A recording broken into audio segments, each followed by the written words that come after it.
40장부터 우리가 오늘 43장인데요. 보면 하나님께서 계속해서 하나님의 자기 계시를 합니다. 내가 누구냐? 하나님에 대해서 아주 세밀하게 여러 가지 방법들을 통해서 가르쳐 주시고요. 또 반대로 그러면 유다 백성들은 누군가? 그들의 정체성에 대해서 가르치죠. 그러니까 유다 백성들에게 네 가지 불이 있었다고 그랬죠. 불신앙, 불순종, 불의, 불법.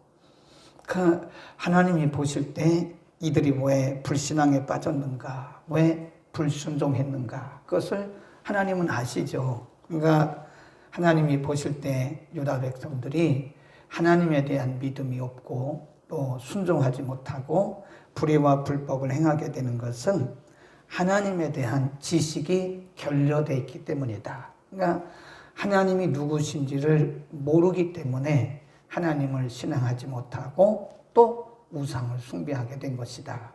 그러니까 하나님이 계속해서 그들의 잘못된 신앙을 수정하시면서 하나님이 누군가에 대해서 계속 말씀하는데요.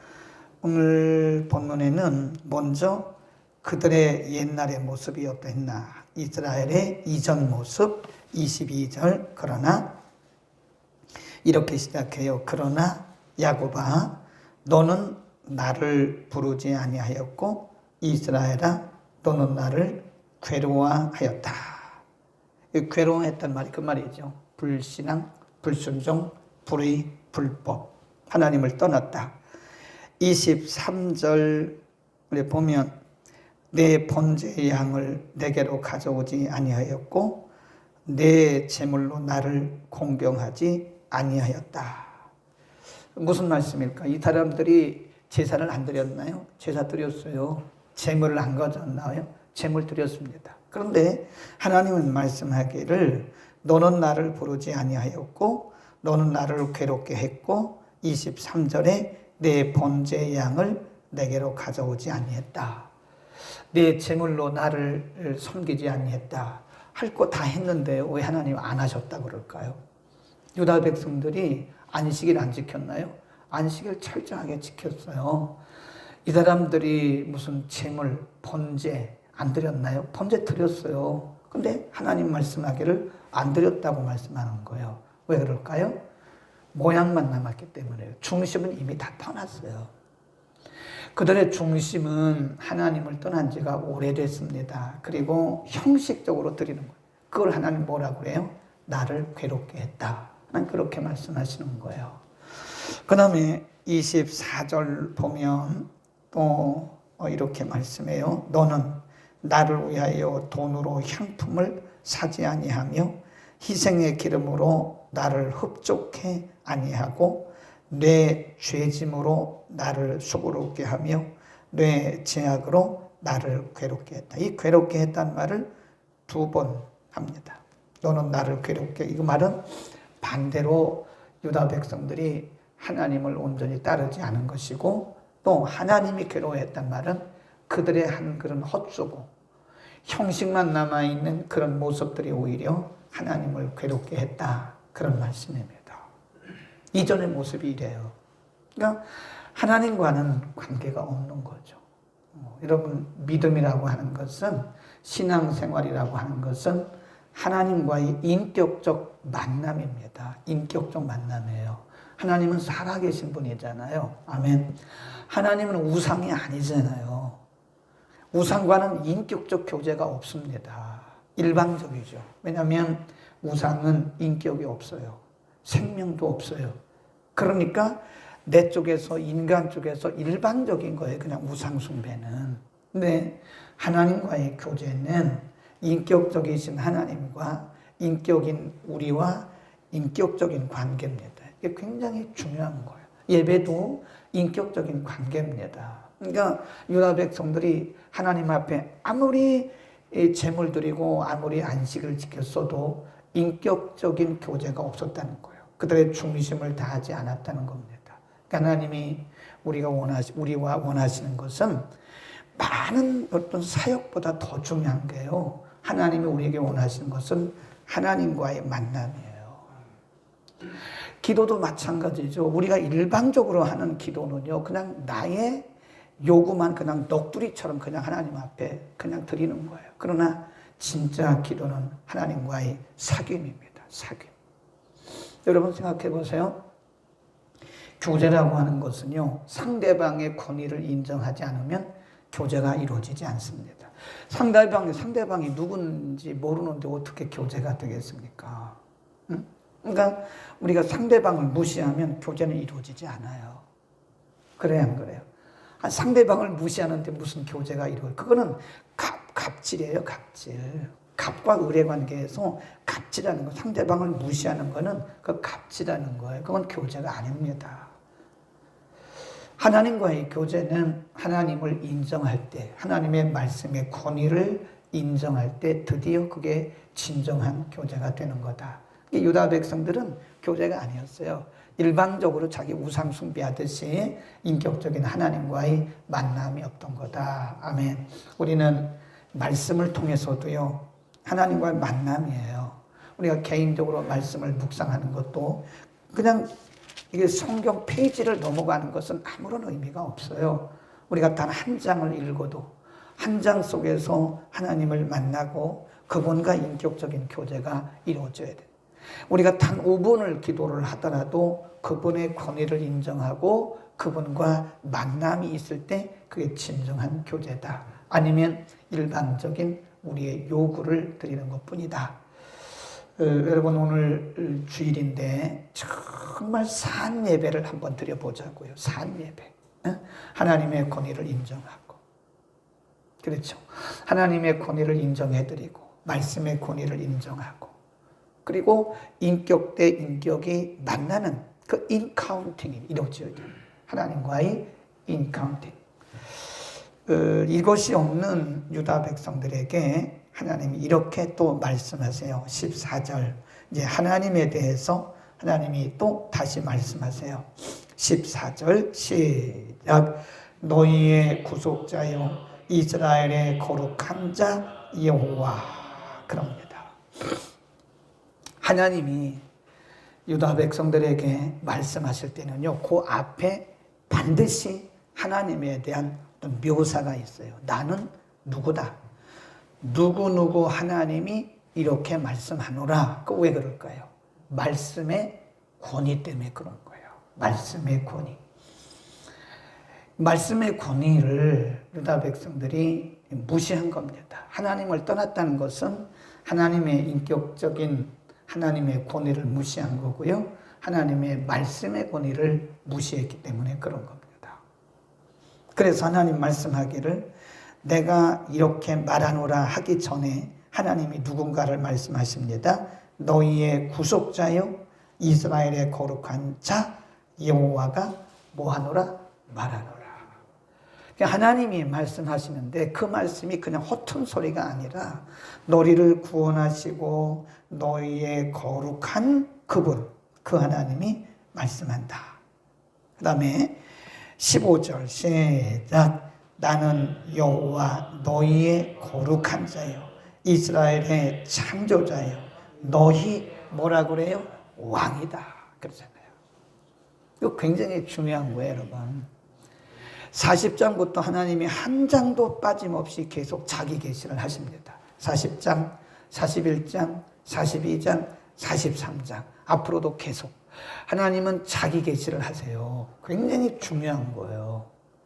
하나님에 대한 지식, 하나님에 대한 지혜가 그분의 권위를 인정하는 것이고 바른 믿음에 직결되는 겁니다.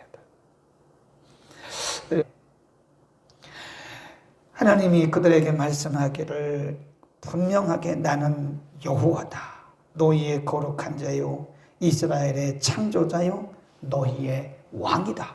네, 나밖에 없다. 그런 뜻이에요. 나밖에 없다. 여러분 오늘 아침에 우리가 하나님에 대한 지식 요 하나만 알아도 우리는 평생 하나님 잘 섬길 수 있어요. 뭐예요? 왕이다. 왕이란 말은 모든 것을 다 주관하신다는 거예요. 네, 여러분 하나님의 권위를 인정하시길 바랍니다. 여러분 분명히 알아야 돼요. 권위를 인정하지 않으면 교제가 이루어지지 않아요. 가끔 뉴스에 보면 데이트 폭력족들이 있어요.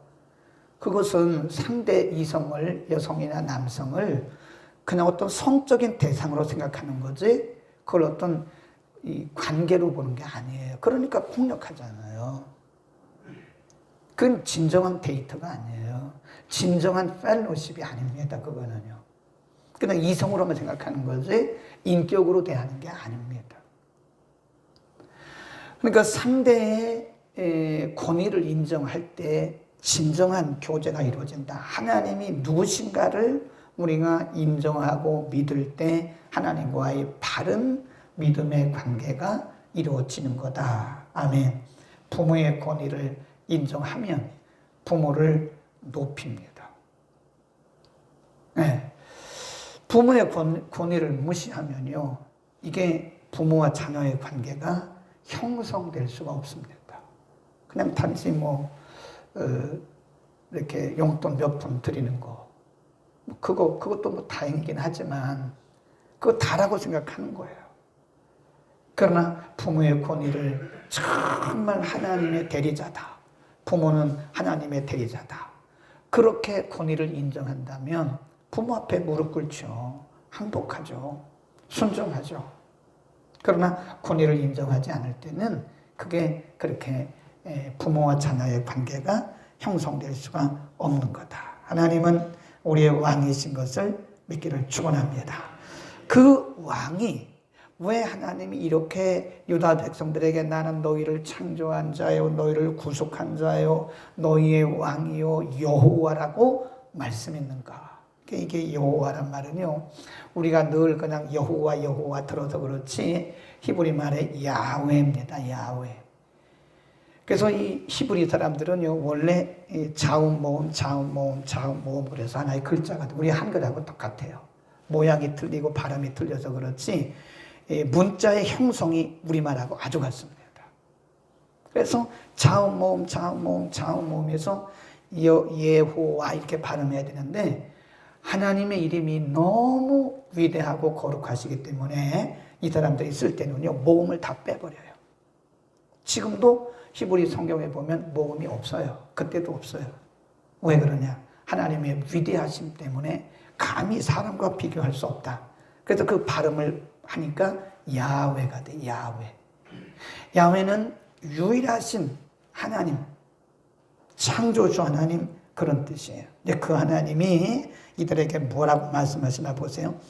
그냥 말씀하시면 유다 백성들이 말씀의 권위를 인정하지 않으니까 하나님이 자기 계시를 하신 다음에 그리고 나서 하신 말씀이 이런 거예요. 자, 18절 시작. 너희는 이전 일을 기억하지 말며 옛적 일을 생각하지 마라. 이전 일, 옛적 일이 뭘까요? 불순종, 불신앙, 불의, 불법. 하나님을 떠났던 형식적인 모습, 그런 모습이에요. 그거 생각하지 마라. 그거 생각하지 말고 그 다음에 19절 보라 내가 무슨 일? 새 일을 행하리니 이제 나타낼 것이다. 너희가 그것을 알지 못하겠느냐?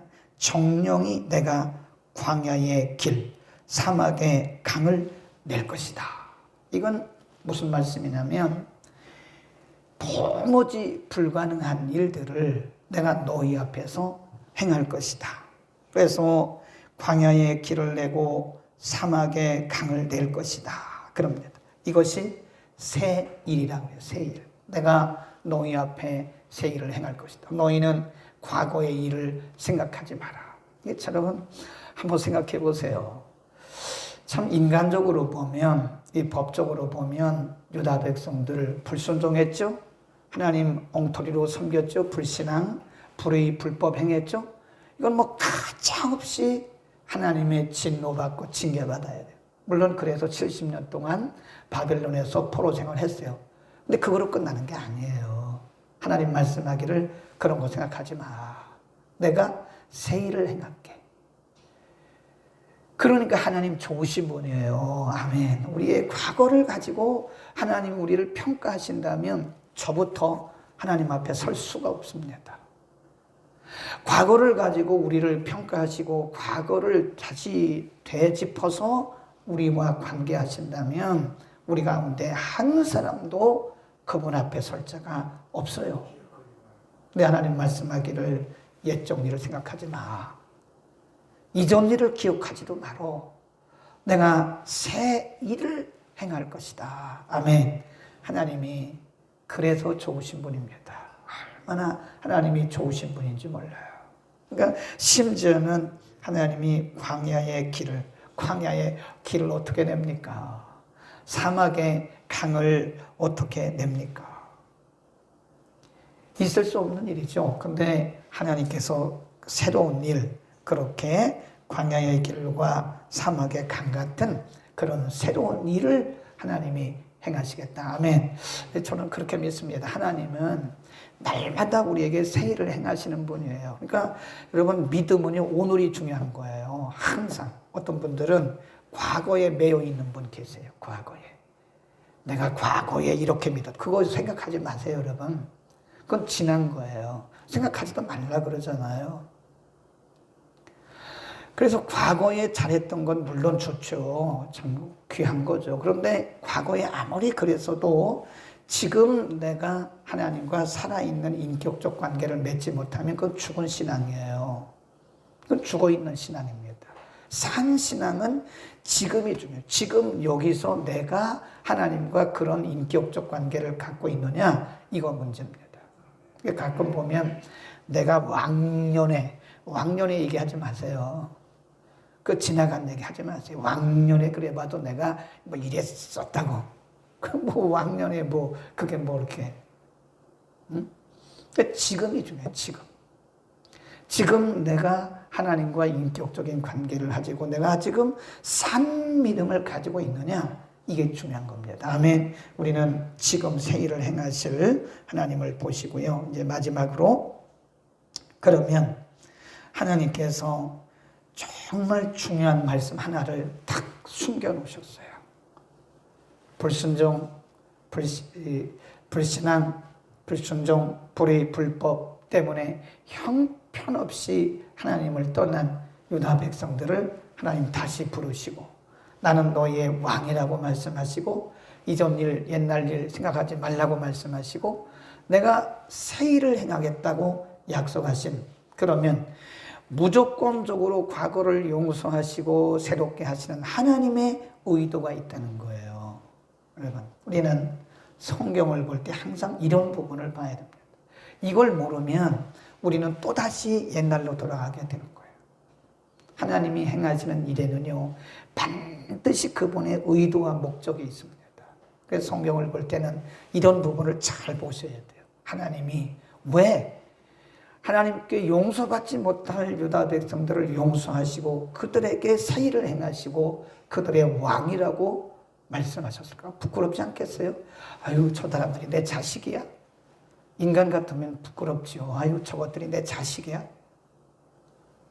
그런데 하나님은 그렇게 할 수밖에 없는, 인간적으로 보면 그렇게 할 수밖에 없는 자식들인데 그들을 감싸 안으면서 하나님이 그들에게 왕이라고 말씀하시고 그들을 새롭게 하시겠다고 말씀하신 그 이유가 있는 거예요. 뭘까요?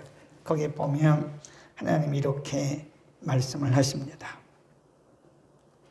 21 시작. 이 백성은 내가 나를 위하여 지었나니 나의 찬송을 부르게 하려 함이라. 이거 바로 이겁니다. 하나님이 유다 백성들을 용서하시고 그들을 창조하시고 부르시고 그들에게 새로운 은혜를 주시고 하시는 것은, 새 일을 행하시는 것은 바로 하나님의 영광, 하나님의 찬송을 부르게 하려 함이라. 이 찬송이란 말은요, 히브리 말 어근이 예배와 똑같습니다. 찬송, 예배는 어근이 똑같아요. 내가 이 백성을 나를 예배하기 위해서 내가 찬송했다. 내가 이들을 창조했다. 이 부르게 하려, 그 말은요, 선포랍니다. 선포, proclaim. 내가 이 백성들을 나의 이름을 선포하게 하기 위해서 내가 이 백성들을 창조했다. 이 44장에 가보면 또 뭐라 그러냐면 너희는 나의 증인이다. 그런 말씀하세요. 그러니까 하나님이 우리를 유다 백성들하고 똑같아요. 하나님을 아버지라고 부를 수도 없는 우리들에게 자녀의 신분을 허락하시고 우리의 아버지가 되신 것은 우리를 통해서 예배 받으시려고 그러는 거예요. 아멘. 인간의 존재의 목적은 그분을 예배하는 것입니다. 그분을 찬송하는 것이에요. 네. 근데 우리가 하나님을 예배하지 않고 하나님을 찬송하지 않고 그분의 증인되지 않으면 하나님이 또다시 우리를 때문에 괴로워하시는 거예요. 내가 너를 구원하고 내가 너에게 은혜 주고 내가 너에게 복을 준 것은 나를 예배하고 나를 찬송하고 나의 증인 되게 하기 위한 것인데 너희는 지금 뭘 하느냐. 하나님이 우리를 보시면서 괴로워하신다니까요. 여러분, 우리는 오늘도 정말 산 예배를 드려야 돼요. 우리가 일주일 동안 살아온 목적이 뭐예요? 오늘 주일을 거룩하게 지키기 위한 것이에요. 그리고 예배를 여벌로 드리지 말라니까요. 우리가 예배를 무시하고 예배를 대충 드리는 것은 우리 인생의 목적이 파괴된 거예요. 하나님이 우리를 구원하시고 하나님의 자녀 삼으신 근본적인 목적이 예배 드리기 위한 것인데 예배를 여벌로 드리고 예배를 그냥 대충 하면 우리의 존재의 의미가 사라져버린 거예요. 하나님이 우리를 복 주신 것도 예배 받으시려고 찬양 받으시려고. 그러니까 오늘도 우리의 왕이신 우리의 구원자이신 하나님 앞에 우리가 예배를 드리면서 복장을 그렇게 하는 것은 제가 볼 때 옳지 않다고 생각해요. 하나님 앞에 비싼 걸 입으라는 게 아니죠. 정말 다소곳한 마음으로 그리고 준비된 마음으로 우리가 하나님 앞에 예배를 해야 되겠다. 아멘. 그 우리의 삶의 목적이에요. 우리가 이 땅에 존재하는 존재의 목적입니다. 하나님이 우리에게 왜 복을 주셨을까? 하나님 예배 잘 드리라고 하나님 복 주신 거예요. 그런데 인생들이 무지해가지고 하나님이 복을 주시니까 예배 자리에서 떠나요. 바쁘다는 핑계대고 예배 떠나요. 그러면 하나님이 괴로워하시는 거야. 내가 너를 복 준 것은 나를 예배 잘하라고 나를 찬양하라고 준 건데 내가 복 줬더니 그거 가지고 다른 데로 가버리냐. 하나님 우리를 보시면서 괴로워하시는 거예요. 우리의 평생의 왕이신 하나님을 바로 섬길 수 있기를 바랍니다. 그리고 그 하나님의 증인, 이 백성은 나의 찬송을 부르게 하게, 영어 성경에 보면 선전케, 선포하게 하기 위함이라. 나의 찬송을 증거하게 하기 위한 것이다 라고 말씀했습니다. 예배를 통해서 오늘도 하나님을 영화롭게 하는 하루가 되기를 축복합니다. 거룩하신 우리 아버지, 이전에 우리의 모습은 유다 백성들의 모습과 더합니다. 거룩하신 아버지, 그럼에도 불구하고 이전 일을 기억하지 말라고, 옛적 일을 생각하지 말라고 말씀하시고 모든 것을 새롭게 하시고 우리의 심령도 새롭게 하시고 우리의 신분도 새롭게 해주시고 우리 앞에 놀라운 큰 일을 행하시는 주여, 오늘 21절 말씀처럼 이 백성은 나의 찬송을 부르게 하려 함이라고 주님 선언하셨듯이 오늘 우리를 구원하시고 하나님의 자녀 삼으신 것은 하나님이 예배 받으시고 하나님이 영광 받으시기 위해서 우리를 구원하시고 창조하시고 우리를 부르신 줄로 믿습니다. 우리의 평생의 목표가 하나님을 바로 예배하는 것이 되게 하시고 하나님의 증인으로 사는 것이 되게 하여 주옵소서. 하나님을 알아가는 지혜와 지식이 날마다 더 깊어지게 하시고 날마다 우리의 믿음의 수준이 더욱더 하나님이 기뻐하시는 수준으로 성장, 성숙하게 하여 주옵소서. 하나님, 우리가 마땅히 성전에 모여서 함께 얼굴을 대하고 기쁨으로 예배를 드려야 하나, 코로나19 바이러스 확진자의 수가 증가함에 따라 하나님 오늘부터 우리는 2주간 동안 비대면 예배를 드리게 됩니다. 그러나 어디나 계신 하나님, 가정에서나 성전에서나 동일하게 경건하고 거룩한 마음으로 왕이신 하나님을 예배하게 하여 주옵소서. 인격적인 하나님과의 교제가 이루어지게 하옵소서. 예수 그리스도의 이름으로 기도드립니다. 아멘.